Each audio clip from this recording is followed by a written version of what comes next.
Assalamualaikum warahmatullahi wabarakatuh. Saya Taufik Ramadan dari kelas MN18H. Di sini saya akan sedikit menjelaskan mengenai materi dari mata kuliah Psikologi Bisnis mengenai emosi dan persepsi. Di sini saya akan memberikan contoh studi kasus untuk emosi dan persepsi. Sebelumnya saya akan menjelaskan apa itu emosi dan persepsi. Emosi diartikan sebagai dari reaksi terhadap situasi tertentu yang dilakukan oleh tubuh, hal yang biasanya memiliki kaitan dengan aktivitas berpikir atau kognitif seseorang, yaitu sifat dan intensitas dari emosi yang dikarenakan dari hasil dari persepsi akan situasi yang terjadi. Nah, emosi ini menjadi salah satu aspek yang memiliki pengaruh besar atau sikap manusia selama ini. Hal ini dibarengi dengan dua aspek yang lain, yaitu adanya daya pikir kognitif dan psikomotorik atau konatif. Biasanya emosi yang dikenal dengan aspek afektif, hal ini merupakan dari penentu sikap yang menjadi salah satu predisposisi dari perilaku manusia.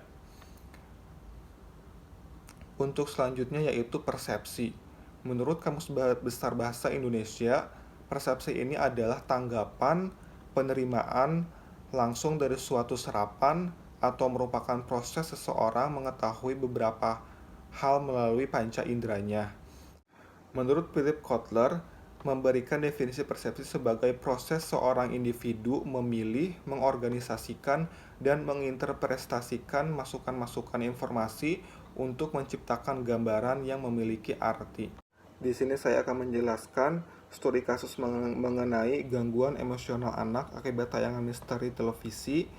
Studi kasus ini pada anak usia 2-11 tahun. Televisi merupakan salah satu media yang mudah dan murah diperoleh masyarakat. Nah, kemampuan televisi ini menampilkan audio dan visual secara bersamaan menyebabkan televisi memiliki banyak penonton.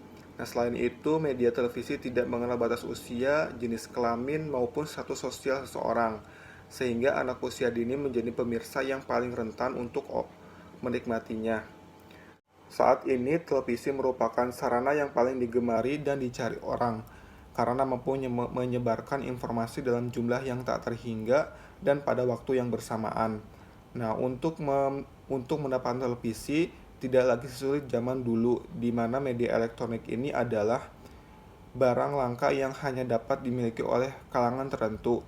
Kini hampir seluruh keluarga memiliki perangkat komunikasi tersebut dan menjangkau lebih dari 90% di penduduk di negara berkembang.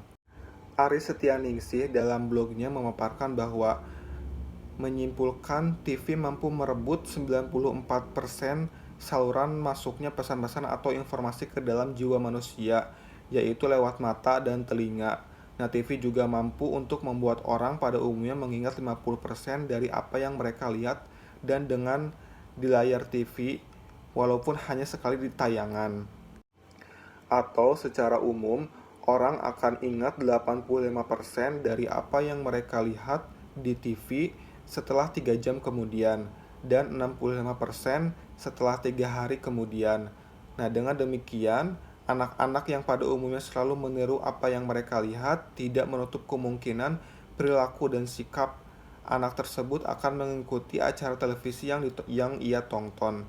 Nah, apabila yang ia tonton merupakan acara yang lebih kepada edukatif, maka akan bisa memberikan dampak yang positif terhadap anak tersebut. Nah, tetapi jika yang ditonton lebih kepada hal yang tidak memiliki arti, bahkan yang mengandung unsur-unsur negatif atau penyimpangan, bahkan sampai kepada kekerasan, maka hal ini akan memberikan dampak yang negatif pula terhadap perilaku anak tersebut. Menurut Subakti 2008, dampak buruk dari tayangan misteri televisi terhadap psikis anak-anak adalah terganggunya perkembangan emosi mereka. Gangguan emosi mereka direalisasikan dalam bentuk ketakutan seperti takut tidur sendiri, tidak berani ke kamar mandi, merasa dibayang-bayangi dirinya, tidak berani berada dalam rumah seorang diri, apalagi sampai mengalami mimpi buruk. Nah, selain itu juga, tayangan misteri televisi menimbulkan Gangguan fisik anak. Gangguan fisik yang paling sering terjadi adalah mengompol di tempat tidur, konsentrasi belajar terganggu, mengalami kesulitan belajar, lesu dan tidak bertenaga, sulit makan, pencernaan terganggu, sakit perut, bahkan kadang disertai dengan diare. Berdasarkan fakta di atas menunjukkan bahwa anak-anak akan mengalami gangguan emosi karena sering menyaksikan tayangan-tayangan misteri yang disiarkan oleh televisi.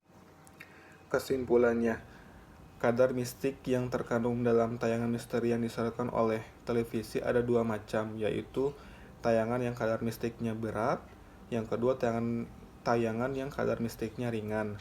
Nah, reaksi anak-anak setelah menyaksikan tayangan misteri adalah digolongkan ke dalam dua bagian, yaitu satu reaksi yang akan segera muncul pada saat menyaksikan, maka anak-anak akan mengalami menjerit-jerit, menangis atau menutup mata dengan bantal, sembunyi, gemetar, jantung berdebar-debar. Yang kedua yaitu reaksi yang akan muncul dalam jangka panjang, yaitu subjek terhadap tayangan misteri televisi adalah yang pertama ada takut, merasa dibayang-bayangi, tergantung, tidak mandiri, terus fobia terhadap binatang-binatang tertentu. Selanjutnya, dampak dari tayangan misteri yang telah disaksikan subjek menimbulkan reaksi langsung dengan bahasa tubuh yang menunjukkan rasa takut yang diekspresikan dengan cara menjerit hingga menangis. Nah, sedangkan dampak berupa reaksi yang panjang yang dialami subjek adalah mengigau atau mimpi buruk.